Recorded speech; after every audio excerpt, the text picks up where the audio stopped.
welcome to the Bushwick office of Make the Road New York. Make the Road New York builds the power of working class and Latino communities.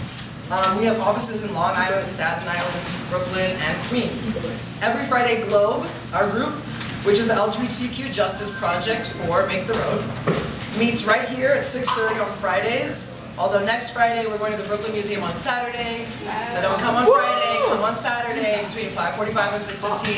We'll take the bus together.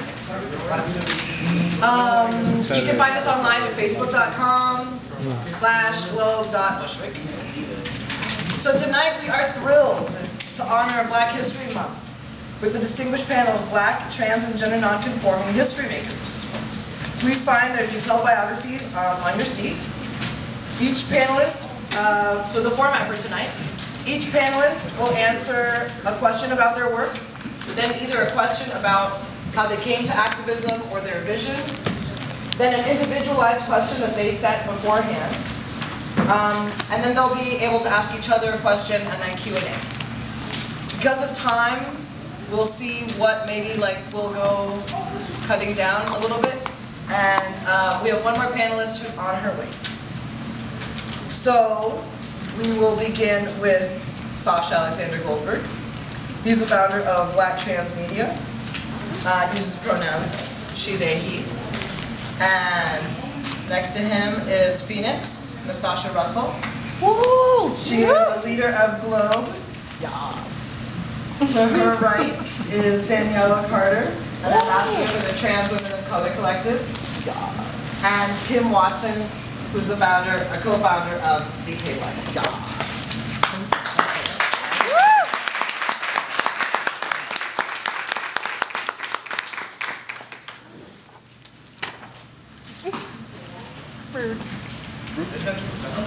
There's someone in there.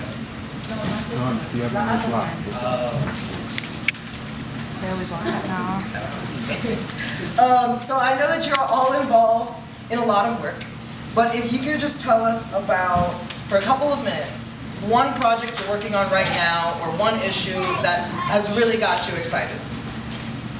And we'll start with Sasha. All right. Well, I'm really happy to be here with y'all tonight, and with these folks on this panel. Thank you for organizing. I guess, out of all the organizing I'm doing, the thing I want to share that I recently started in September was launching this project called Black Trans Media. And really it's a project that's about reframing the value and worth of Black trans peoples, communities of color, trans communities, through media, through visibility, through creating projects and supporting us as producers. And just for the last couple of months, just to build community, I've been just hosting community events like every other month just to kind of base build and bring Black trans folks together, trans folks, communities of color together. And so for Kwanzaa, we did a trans Africanism event. We did like a Black trans Kwanzaa. It was like the first time for a lot of folks. They had like a cultural moment where we were able to really think about being Black and being trans and what that looked like. So that was really powerful. We've also been organizing storytelling tours that are hopefully going to happen this summer. All along the East Coast, and then eventually other places, highlighting the voices of Black trans folks, but also other folks of color in our communities. And another big piece of that, of Black Trans Media, is next year, I actually had a meeting about this morning, trying to do the first ever Black Trans Film Festival. And that will be here in New York, and featuring documentaries and narrative work by and featuring Black trans people at the center of it. So we're tired of hearing our stories told to us, misrepresented in the news, different pieces like that. So really just trying to build community, build media, and highlight some of the issues. One of the issues, I guess, in particular, too, that I'm interested in is I teach at Rikers Island, and so trying to get more trans folks working there, because there's no trans-specific housing, no LGBT programming, and trying to do that through Black Trans Media as well. So just different work for communities of color, for Black folks, for trans folks, putting them at the center of the work, and using media for justice. Woo! So what's a project or issue that you're working on that excites you? Actually, I'm going to say I'm spread thin without being spread thin. Thank God I can multitask in diverse ways. Right now, I think the thing I'm most passionate about is immigration. People who are here and termed as illegal immigrants when they're not. They're just immigrant citizens. They're citizens of this country because they work here, they strive here, they're just going through a lot of adverse inadequacies here. The other thing I guess I can say I'm passionate about is police reform. And the things as far as stop and frisk, which I'm quite sure we've all witnessed, that we hear on the news all the time. We're trying to get this mayor to really have an impact on that. The other thing I guess I can say is I just came back from a conference in a Creating Change conference that was in Texas, Houston, Texas. My first plane ride ever. And I happened to be 50. And it was my first plane ride ever. It went smoothly. I wasn't scared, surprisingly. They lost my luggage, but they did replace it with a fabulous $600 bag. I just got today, a Samsonite bag. But I guess it could say police reform and the immigration issues that are currently going on, because I've met some very dynamic people at a training I took here called Leadership School, which a young lady, Tanny, here got me involved with. And I met some of the most remarkable people I can say I've ever met in my life. A lot of them didn't speak very good English or English very well. But for some reason we understood each other. And that made me feel very welcomed and warm. They also cook very good too. Oh, their food was on. With being my age, I'm faced with a lot of people who are a lot younger than I am and trying to guide them in the correct way to go as far as being LGBTQ individuals and youth. And a lot of times they don't want to listen, but I just recently came to tears. This young lady showed me her report card recently. The first time I saw it, it wasn't very good, but I stayed in her butt. And recently, last Friday, as a matter of fact, I'm getting emotional again.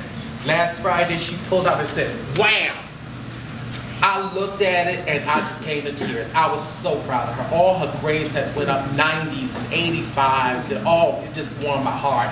So then someone else told me they got the internship because of me. It was people just, my head was this big and it just warmed my heart to see that I have such an impact on so many young people. And that's pretty much it. Woo!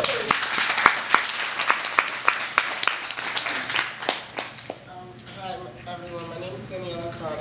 I'm an ambassador of the Trans Women of Color Collective of the Greater New York area, which is an organization designed by trans women of color such as pioneers of the community and public figures getting involved in collective work and bringing awareness. But my piece in it is really bringing awareness to trans youth of color and showing people that, we are, even though we're in oppression, it's because we're not chosen by that. Like we're just put into that. Because our lifestyles and our beings. And I just been working with Huffington Post, building articles on trans youth and their oppression. Just now working with Julian, am I pronouncing it? And maybe start working into getting into schools and getting into LGBT organizations and showing youth visibility, showing them that we're here, we're educated, we're productive, but we can't be limited from certain access to being a productive person, right? We can't just let grown-ups, right, the older generation of people set the image of what trans is and allowing youth to do that. So that's it. So hi, good evening everybody. Hello. Good evening everybody. So my name is Kim Watson, like William said before, and I'm one of the co-founders and owners of Community Kinship Life.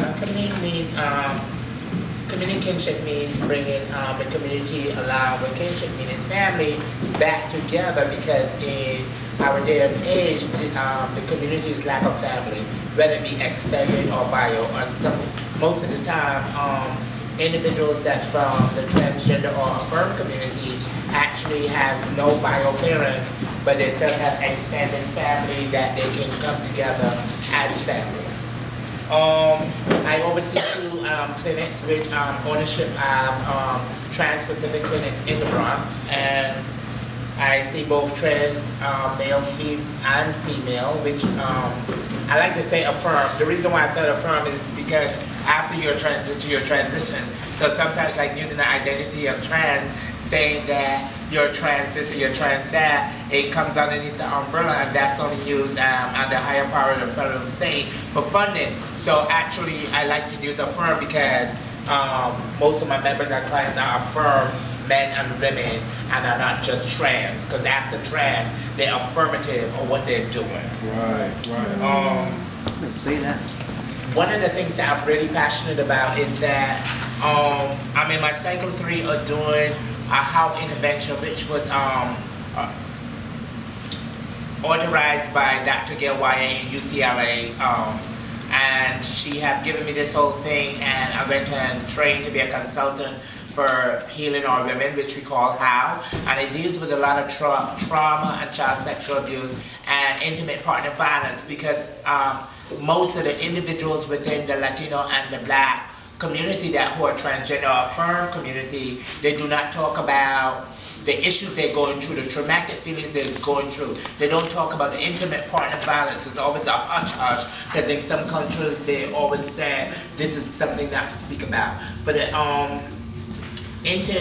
with the intimate partner violence, and we talk about domestic violence and child sexual abuse. Most of us know that a lot of individuals, the first thing they keep dark secrets in, and they tend to reach out to a therapist or psychiatrist and pay away a bunch of money and no insurance is not paying for it, and talk about, okay, well, I was molested by this person and stuff. And that could kick up a lot of feelings. But one of the things that I am really passionate about is helping a person heal and dealing with a healing process. It's all about healing and not keeping all that dark secret within yourself, and that's what's holding you back. You could be self-destructing yourself. So those are kind of the things that I'm dealing with, and one of my bigger projects is coming up next Friday, which is a fundraiser. I guess that's a plug, and it's going to be at the LGBT Center, because we just gave away $46,000. We are working on zero because Community Kitchen had no money. All the money comes out of our personal pockets. We haven't had any grants or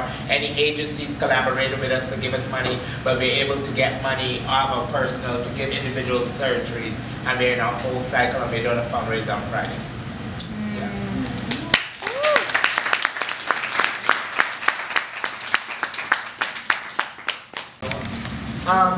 So you can either choose whether to answer the question, describe how you became politically conscious or active, or what is your vision of justice? That is, in your wildest dreams, when you imagine what you're working toward, what would the world look like when Black TGNC folks are truly free?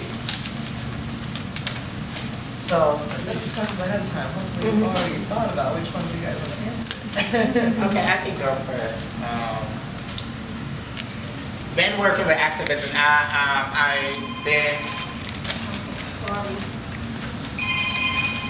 been an original activist and advocate a long time ago. And my thing, I'm very passionate at helping individuals, and I'm very passionate at kicking doors down.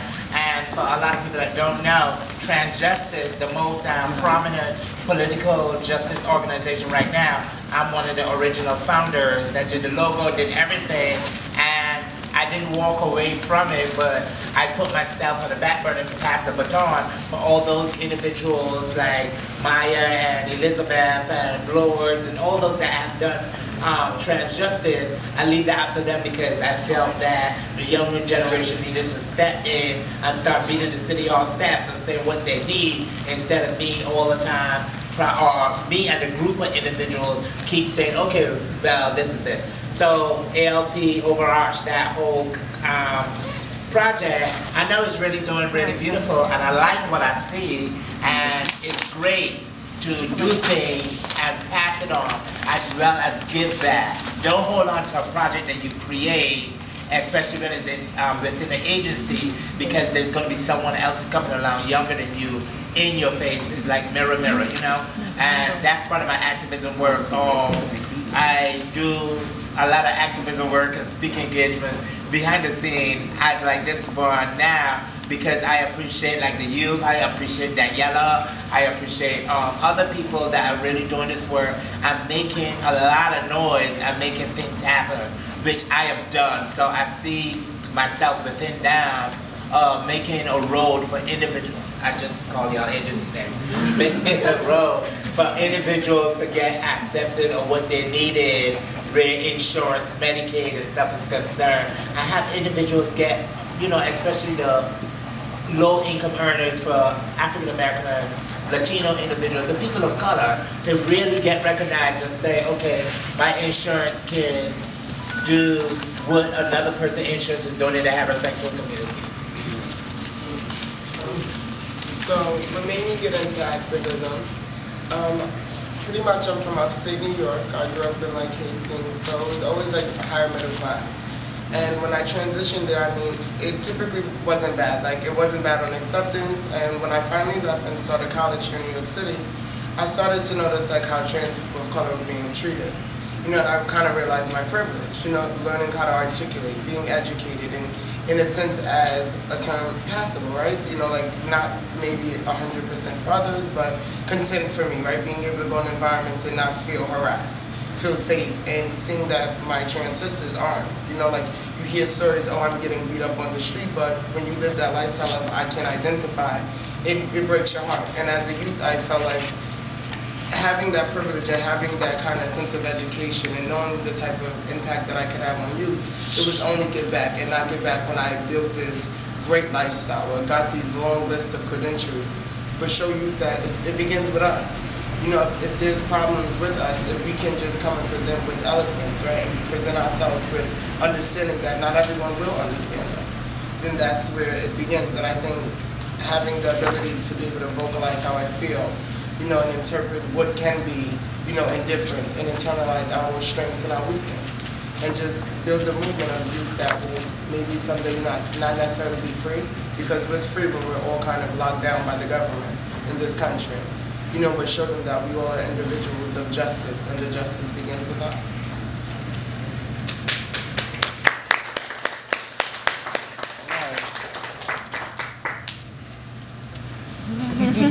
Okay, I'll go. I guess you could say I've been at this a long time. I'm going to disclose something to everybody here. I've been 22 years HIV positive. So I've been at this for a very long time. We were trying to get rights when there was only AZT out there that was killing people back and forth. When all my friends pretty much died. I'm one of the last dinosaurs left of my generation at my age. If it wasn't for AIDS taking them out, it was crack. One of the two took my generation out in the 80s, and it's so sad that I don't see very many people my age amongst the youth to really guide them in the correct direction to go in. I've been in Albany fighting for people who are HIV positive, because at that time I was pretty much healthy. Also, I've never been sick. I've never had an opportunistic infection. I've never been in any situation where this virus took over my body. The only way I ended up with an AIDS diagnosis was my T cells went below 200, went to 199. 1 point below 200 gave me an AIDS diagnosis. But as I said, I've never been sick. Now they're fine. I haven't been sick, I'm fine. I guess the things I'm most passionate about now are, as I said before, police reform, because I've seen so many of our youth be victimized by the police. I've seen so many of them beat up by the police. I've seen so many of them afraid of the police. And my family, all 4 of my younger siblings, I'm the oldest of 5, are police officers. So, for me to take that cause up, but believe it or not, my brothers and sisters are all sympathetic with what I'm trying to do. And they're all very supportive of what I'm trying to do as far as getting police reform. My baby brother, which is Douglas, all of us, they're all in their 40s now. I used to bring them all into their 50s at one point, but they're all in their 40s. And I'm so proud of all my brothers and sisters. And the fact that they support the things that I'm doing. We stay in touch all the time. And I have a very loving family. Unfortunately, my mother passed away, but she left so many beautiful children behind her, but so close to each other. The other thing I'm passionate about is this immigration thing, with them kicking people out of the country and for no apparent reason other than they weren't born here. That makes no sense to me. They call them illegal aliens. They're not from another planet. They're from here. And if they're from another planet, I want to go there because they're a lot more friendly. Okay, that's why I want to live, because they're a lot more friendly than they are here. As I said before, I don't see them as illegal immigrants. I see them as maybe, I don't see them, like I said, as illegal immigrants at all. I just see them as another person, everyday people trying to strive and struggle here in New York City and the country just like anybody else. They're unfairly treated with their salaries being stolen, you know, they're being treated as slave labor, and all of that's just wrong to me, and there's so many aspects of just wrong about all of that. Sorry, just to introduce Lourdes. Go ahead. Who is one of the co-founders of the Trans Women of Color Collective, and our last panelist. Apologies for being late, but I don't want to interrupt you. Introduce yourself, baby. I'm Lourdes. Hi, Lourdes. Y'all know me. This is one of my sisters I just recently met. I find her to be a very dynamic person. She inspires me to keep going, regardless of how old I get. I can be 70 and I'm still going to be going. The young lady sitting over here, Kim Toyou, introduced herself earlier. She neglected one thing. She and I are both BATS. What that stands for is Black American Trans Sisters. Okay, that's something I came up with a very long time ago. We have it tattooed on us. I can see a tattoo. All right, it's right there on the same side. All right. It's something I came with. There's a select few of us. One of my sisters, bad sisters, just passed away. You know, Crystal passed away, and it broke my heart. She was a struggler. She was a striver as well. The other thing I like is that this young lady here. I'm just saying what I admire about other people right at this point. This young lady here, she's young, but I'm enjoying what I'm seeing so far. There are not very many young girls out there. I'm gonna call you a girl. Very young women out there who are struggling to create an impact on society today. And I really like that. So that's pretty much it.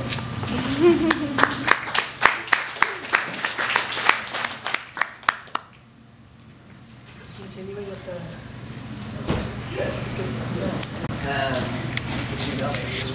Yeah, keep it going. So the question of like when our political consciousness. Yeah, and it can either be like how you came to political consciousness or what your vision is. Okay. We've heard, I mean, if you've already thought a little bit about your vision. I was going to share the political consciousness too. It's up to you. My vision looks mostly like the Black Panther 10-point plan, but full trans inclusion. But I was going to share my like aha moment, I guess, which was I was a young person and I came out when I was 12. And fell in love with somebody and didn't really understand what at all it meant or that impact had on my life in terms of political consciousness. And I got involved in youth organizing when I was 13 and was doing anti-oppression workshops and trainings and screenings around media, which is how I got pulled into media. And I went to my first rally, which was a rally for Mumia Abu-Jamal, which some folks may know him. And my mother took me and my best friend, and it was my first rally that I had been to, and it was sanctioned, we were allowed to be there, and at some point, like, a couple hundred cops kind of rushed the entire crowd and started to beat people, and, you know, my mom put me and my friend onto the streets, onto the sidewalk to try to get us away, but, you know, watching the cops drive people down the street, beat people, take out, you know, strange weapons that, you know, you don't read about in the paper the next day. And then to read about it in the paper the next day and actually hear that the papers were reporting that we were violent protesters taking to the streets and that the cops had to subdue us. And that was probably one of my first awarenesses around like media's impact and that the power of bearing witness to something and your own truth and how important it is to use media to share that is critical. And then shortly after that, I got involved in student organizing. I found out about GSAs, and I started a GSA at my high school. I was 14, and that kind of changed my whole life. I was really isolated. I was really depressed before that time in my life. And through leadership, through youth organizing, student of color organizing, LGBT organizing with GLSEN, I got involved. I got on my first plane ever through them to fly to Chicago for a youth leadership retreat when I was 16.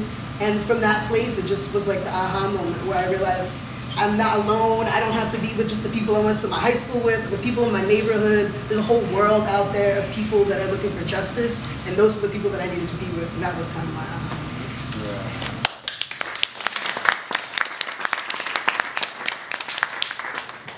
Can I say right before you answer?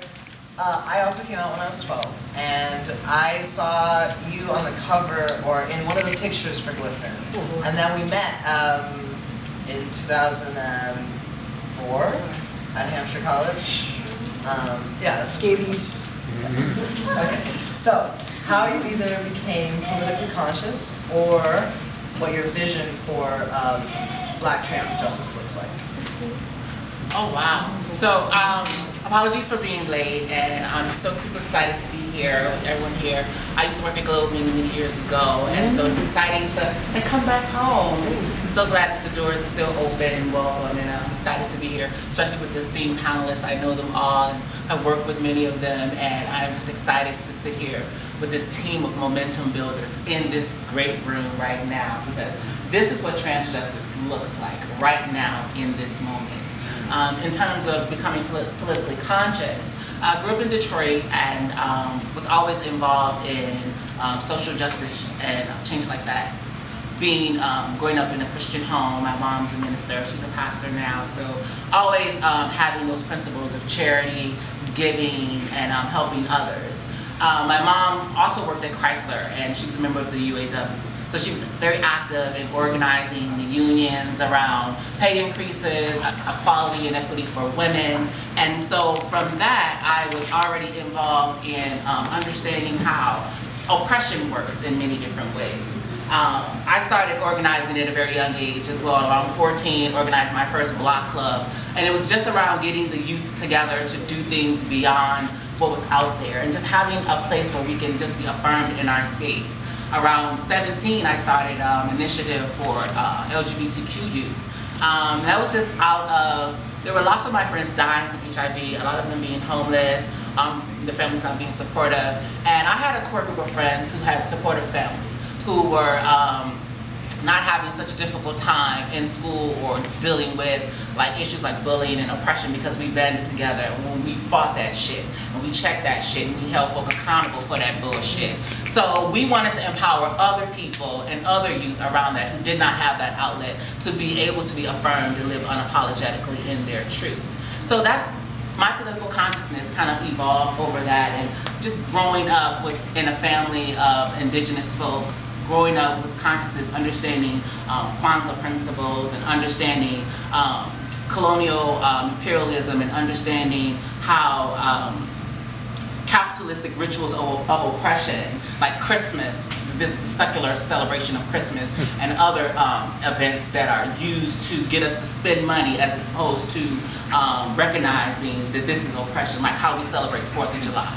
You know, we masked out fireworks and barbecues and picnics, and none of us were free on that day, and some of us are still, we're not free today. So just understanding those things my mother taught me and my family taught me really formed and shaped my political awareness and consciousness. And so I've been able to live that way throughout my life and empower others to live in their truth as well.